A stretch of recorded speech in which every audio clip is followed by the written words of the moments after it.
Assalamualaikum warahmatullahi wabarakatuh.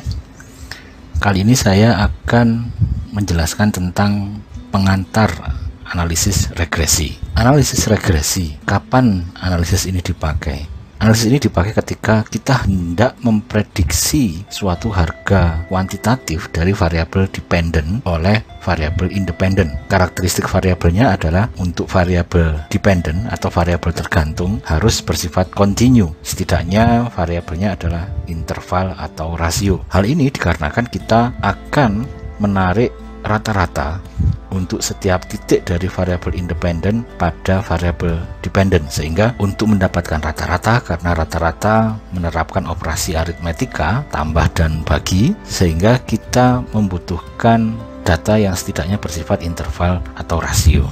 Kemudian untuk variabel independennya bisa bersifat kontinu maupun kategorikal. Jadi misalkan jenis kelamin atau misalkan tingkat pendidikan, kita bisa mentransformasinya menjadi variabel dummy jika itu berbentuk kategorikal. Kita mulai dari penjelasan mengenai garis dari analisis regresi. Untuk memudahkan, sementara kita batasi dulu materi di video ini untuk variabel X yang bersifat kontinu dan variabel Y yang juga bersifat kontinu, karena kita ketika sama-sama kontinu akan dapat memahami munculnya garis prediksi ini dengan mudah.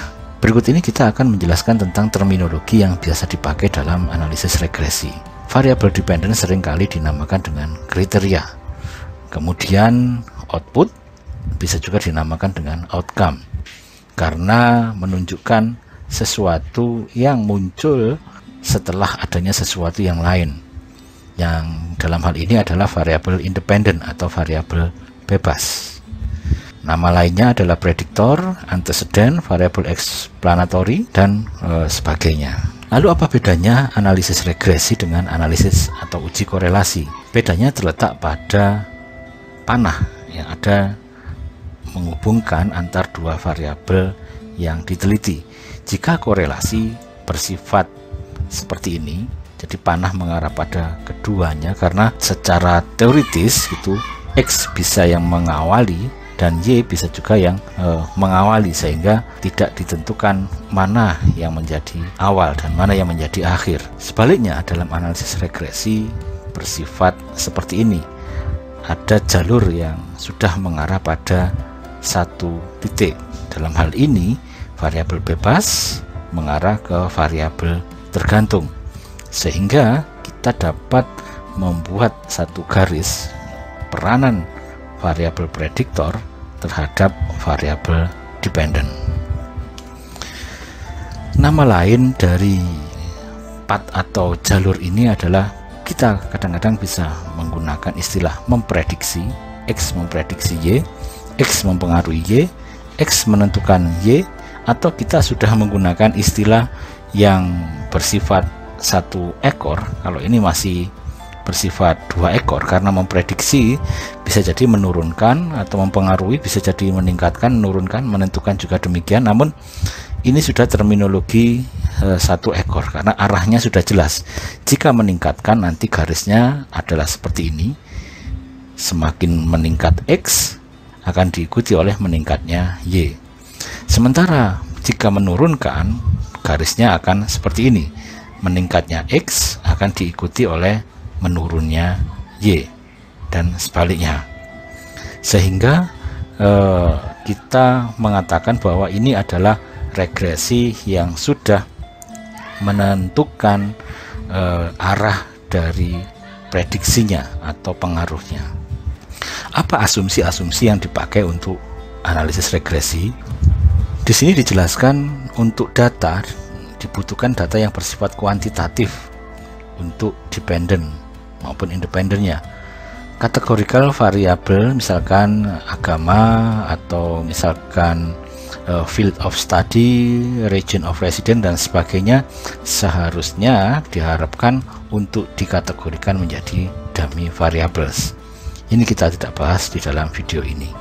Sementara asumsi yang dipakai adalah untuk setiap titik, untuk setiap value dari variabel independen, distribusinya adalah normal, sehingga jadi misalkan X misalkan 1, X misalkan 2, Y misalkan 2, 3, 4 dan sebagainya, ini juga 5, 6, 4 dan sebagainya, ini seharusnya terdistribusi normal. Kemudian varians untuk distribusi dari variabel dependent seharusnya konstan. Ini dinamakan dengan asumsi homokedastisitas. Kemudian hubungan antara variabel dependent dan independent diharapkan memenuhi model linear. Kita bisa mengeceknya melalui uji linearitas atau melakukan inspeksi melalui grafik scatter.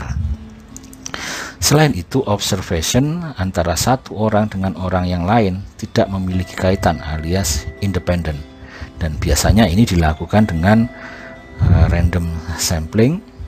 Namun untuk beberapa ilmu sosial, meskipun kita tidak menggunakan random sampling, misalkan kita melakukan pemilihan sampel non-random dengan purposive, kita masih bisa menggunakan analisis regresi ini.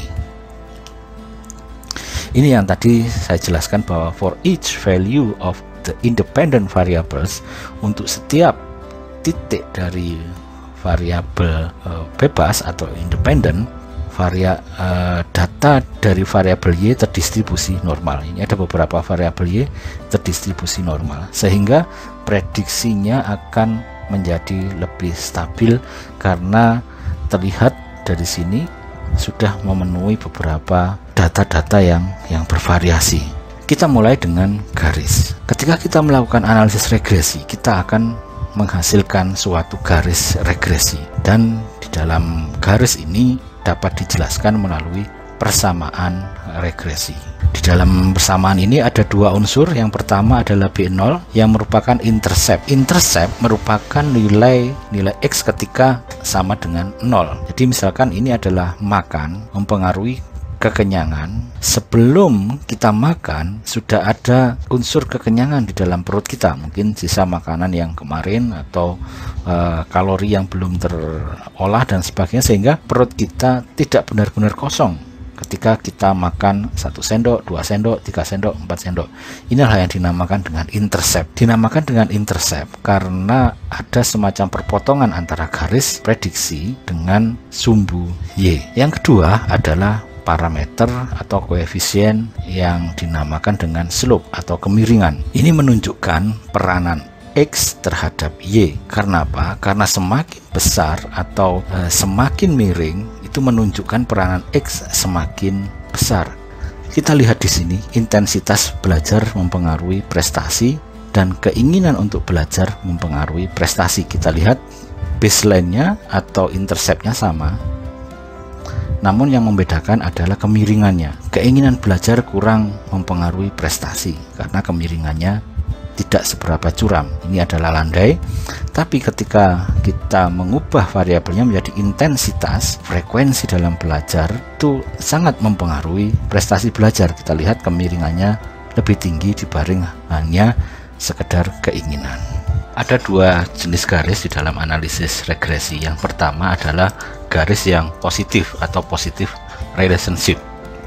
Jadi ketika meningkatnya X diikuti oleh meningkatnya Y, sehingga garisnya adalah positif. Sementara itu ada juga pola yang negatif, di mana peningkatan X akan diikuti oleh penurunan Y. Jadi X-nya semakin meningkat, kemudian Y-nya semakin turun, sehingga garisnya menjadi menurun. Berikut ini rumus untuk mendapatkan harga atau koefisien prediksi. Kita lihat di sini mirip sebuah sum of square yang dibagi dengan jumlah dari X.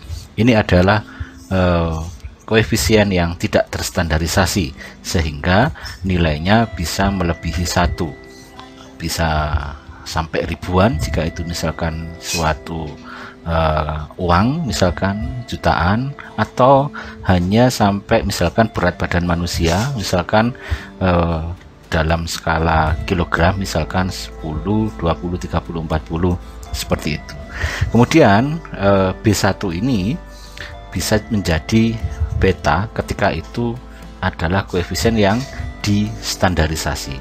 Jadi ketika B ini menjadi beta atau koefisien yang sudah terstandar, maka rentangnya adalah -1 hingga +1.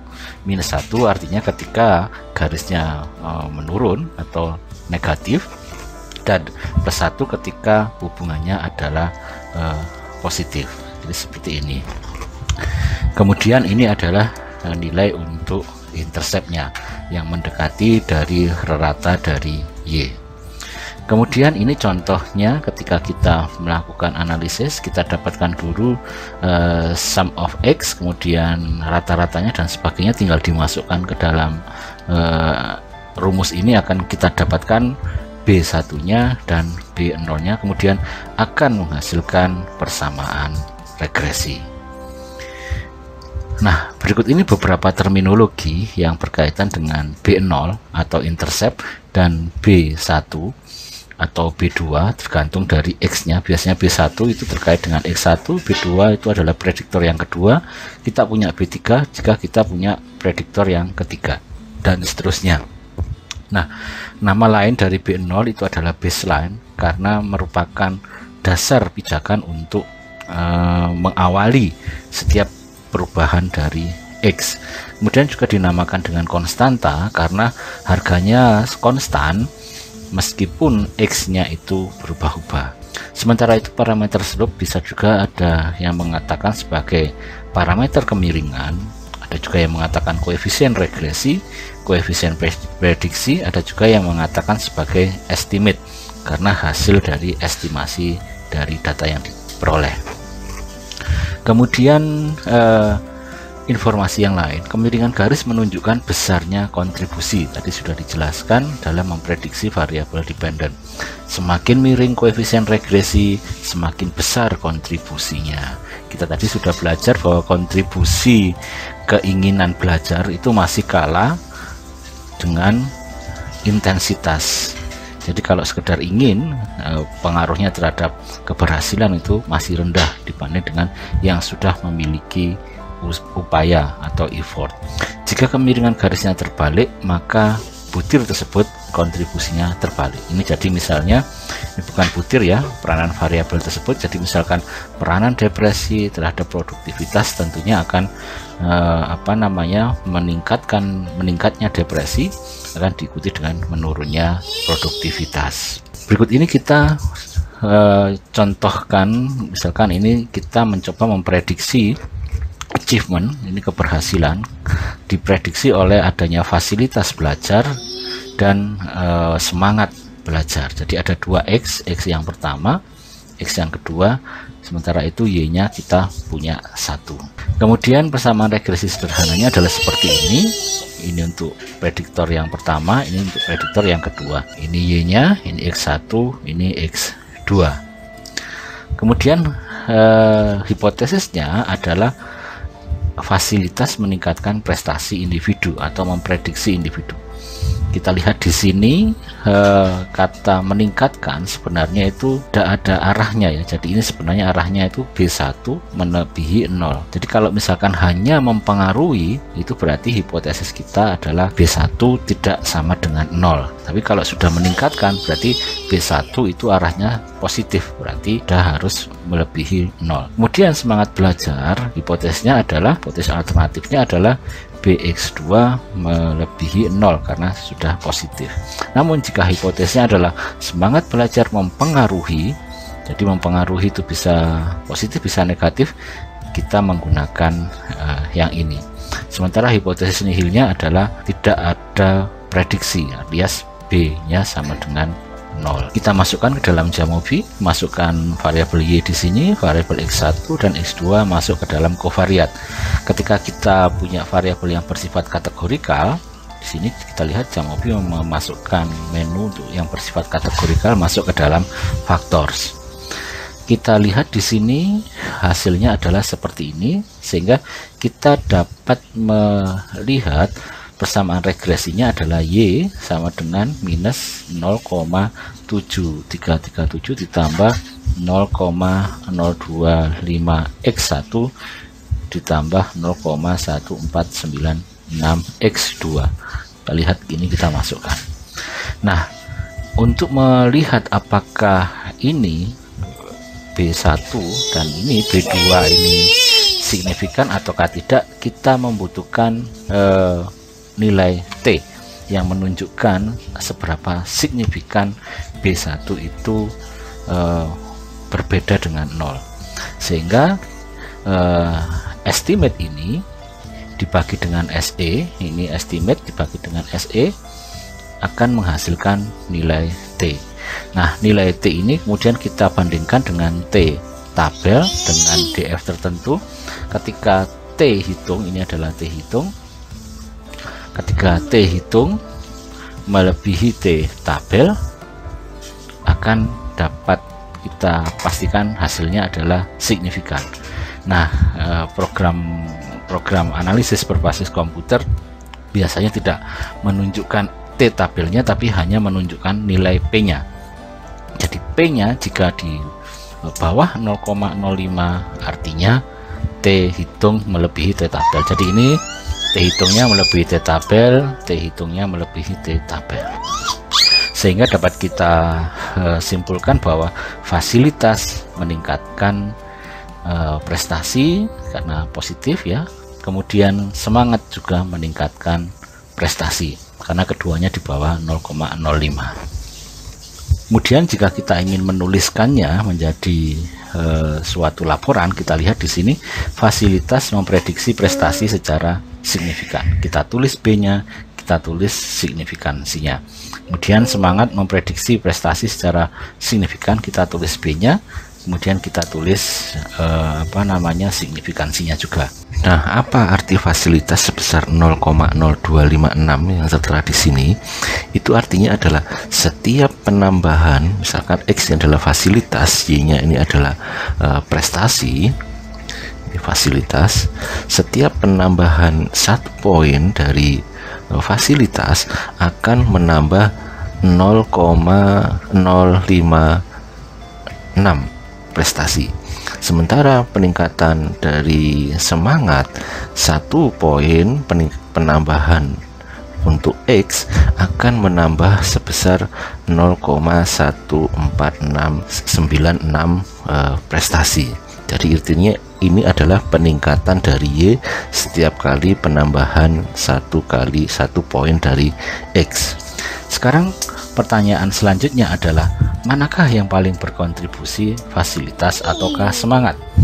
Kita tidak bisa melihat estimate ini karena estimate ini tidak terstandar, sehingga ibaratnya ini adalah kilogram, ibaratnya ini adalah meter gitu. Kita tidak bisa melihat manakah yang paling berkontribusi.